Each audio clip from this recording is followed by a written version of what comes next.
বর্তমানে দেশে জ্বালানির কোনো সংকট নেই, তাই আতঙ্কিত হয়ে তেল মজুত না করতে সকলের প্রতি আহ্বান জানিয়েছেন তথ্য ও সম্প্রচার মন্ত্রী জহিরুদ্দিন স্বপন। আজ সচিবালয়ে সরকারের 1 মাস পূর্তি উপলক্ষে আয়োজিত সংবাদ সম্মেলনে তিনি আরও জানান, প্রধানমন্ত্রী তারেক রহমান আগামী পহেলা বৈশাখে কৃষক কার্ড বিতরণ কার্যক্রমের উদ্বোধন করবেন।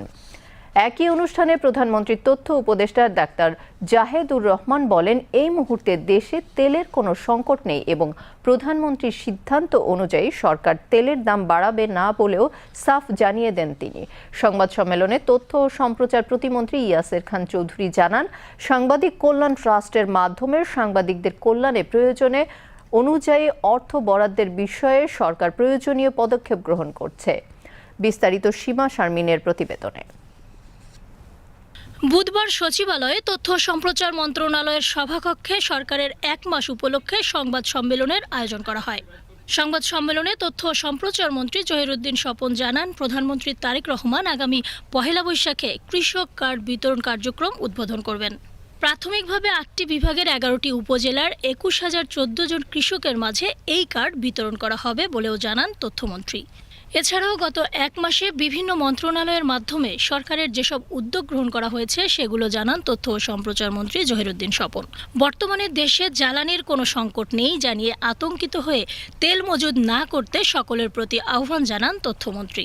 যুদ্ধ সংকটকে মাথায় রেখে যে পরিকল্পনা গ্রহণ করা হয়েছে, অর্থমন্ত্রীর নেতৃত্বে একটা মন্ত্রিপরিষদ কমিটি গঠন করা হয়েছে এবং তারা অত্যন্ত দক্ষতার সঙ্গেই এই সময়কার পরিস্থিতিকে একটা সুষ্ঠু ব্যবস্থাপনার মধ্যে এনেছেন। ফলে আমাদের এই মুহূর্তে কোনো সংকট নাই। আশা করি আমরা সংকটের মোকাবেলা করতে হবে না।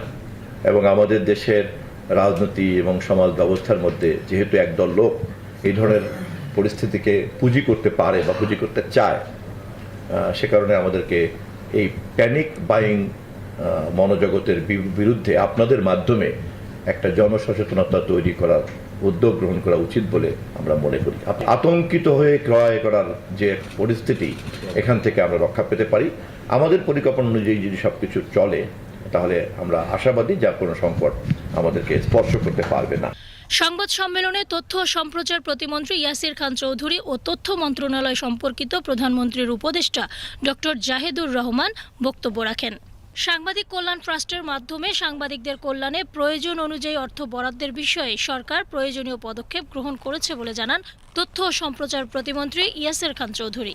বিটিভি কিন্তু আমরা আধুনিকায়ন নিউ মিডিয়ার অধীনে আমরা কিন্তু বিটিভি বেতার সহ আমরা আধুনিকায়ন করার জন্য উদ্যোগ গ্রহণ করেছি।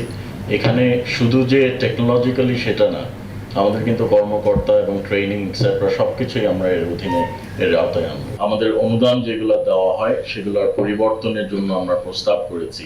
অনেক সাংবাদিক আছেন যে একটি নির্দিষ্ট অ্যামাউন্ট সকল সাংবাদিককে দেওয়া হয়, কিন্তু এই অ্যামাউন্টটা মনে হয় একটু পরিবর্তনের প্রয়োজন আছে।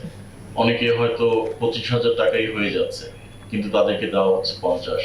অনেকে 50-এ হচ্ছে না, তাদের দরকার হয়তো 10 লক্ষ, কিন্তু আমরা একটু বাইরে হয়তো 1 লক্ষ বা 1.5 লক্ষ করতে পারি। নীতিমালাগুলো পরিবর্তন করার জন্য আমরা সভা করার পরে আপনাদেরকে এই বিষয়ে অবহিত করব। প্রধানমন্ত্রী তারেক রহমান তেলের দাম না বাড়ানোর নির্দেশ দিয়েছেন বলেও জানানো হয় সংবাদ সম্মেলনে। ফুয়েলের ক্ষেত্রে একটা সরকার তার প্রতিদিন কি পরিমাণ জ্বালানি, কোন জ্বালানি কতটুকু রাখে, তার একটা স্টোরেজ, তার একটা সাপ্লাই চেইন সে মেনটেন করে। তো শুধু ট্যাঙ্ক ফুল করছি শুধু না, ট্যাঙ্ক ফুল হওয়ার পর কি আমি সেখান থেকে কিছু মজুদও করার চেষ্টা করছি। তো তাহলে এই ঘটনাটা আসলে ঠিক সমন্বয়হীনতা বা এই যে পাম্পে যে পরিমাণ তেল যাওয়ার কথা ছিল, আমি সেদিনও পত্রিকায় পড়লাম যে একটা ঈদের আগে যে পরিমাণ তেল দেওয়া হয়েছে কয়েকদিন যাওয়ার কথা ছিল স্বাভাবিক হিসাবে, কিন্তু কয়েক ঘন্টার মধ্যে শেষ হয়ে গেছে এগুলো। সো এটা আসলে ঠিক সরকারের মিসম্যানেজমেন্টের চাইতে আমাদের এক ধরনের ভীতি এবং অসচেতনতা। সবাই মিলে একসাথে আমরা কনসাস না হই, আসলে এটা হবে না। সীমা শারমিন, বিটিভি নিউজ।